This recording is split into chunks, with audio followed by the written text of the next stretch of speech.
Star హోటల్‌కెళ్ళినప్పుడు bill లెక్క చూడరు ఎవరు అన్న ధైర్యంతో 100 రకాల ఛార్జీలేస్తారు.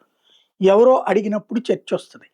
ఇప్పుడు ఎందుకంటే ధనవంతులు మాత్రమే ఎళ్తారు గాబట్టి, వాళ్ళలాగా దాన్ని అడిగితే కనక వాళ్ళనేదో పేదవాడిగా చూస్తారన్నటువంటి ఫీలింగ్‌తో ఉంటది. కానీ కొంతమంది చదువుకున్నటువంటి వాళ్ళైతే నిలదీసి అడుగుతారు.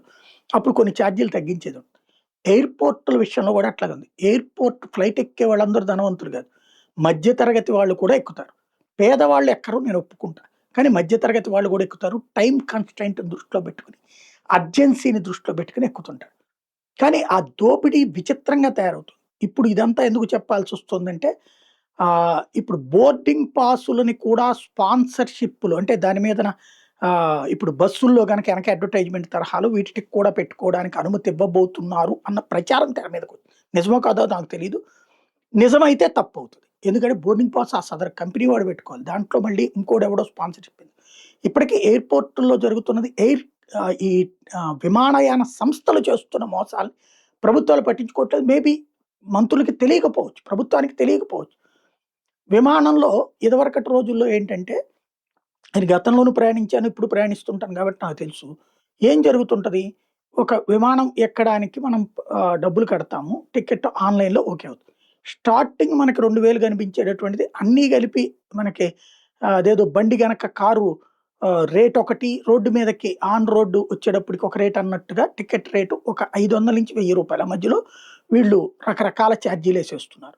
వాటిట్లో ఏది జెన్యూన్ కాదనేది ఆప్షన్ వినియోగదారుడికి ఇవ్వట్లేదు.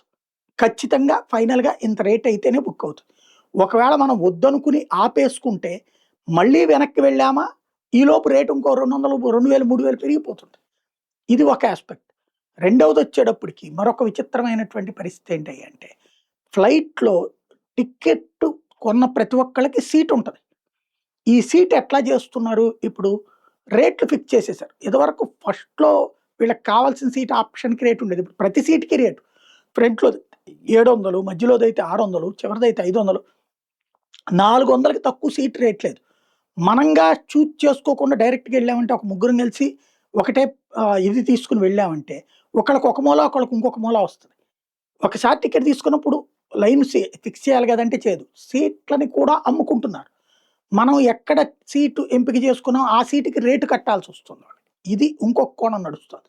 ఇది కాకుండా తినుబండారాల విషయంలో విపరీతమైనటువంటి రేట్లకి అసలు దాన్ని ముట్టుకోవడం గూడా కష్టమైనటువంటి రేట్లు పెరిగిపోయినాయి. ఈ ఎయిర్‌పోర్టుల్లో రేట్లు చూస్తే బయట రోడ్డు మీద దొరికేదానికి పదింతల రేట్లుంటాయి. ఈళ్ళేమన్నా పోనీ ఏమన్నా ప్రత్యేకంగా తయారు చేస్తున్నారంటే రోడ్డు మీద ఏది ఇచ్చి అమ్మేటటువంటియే ఈళ్ళు చేస్తున్నట్టు.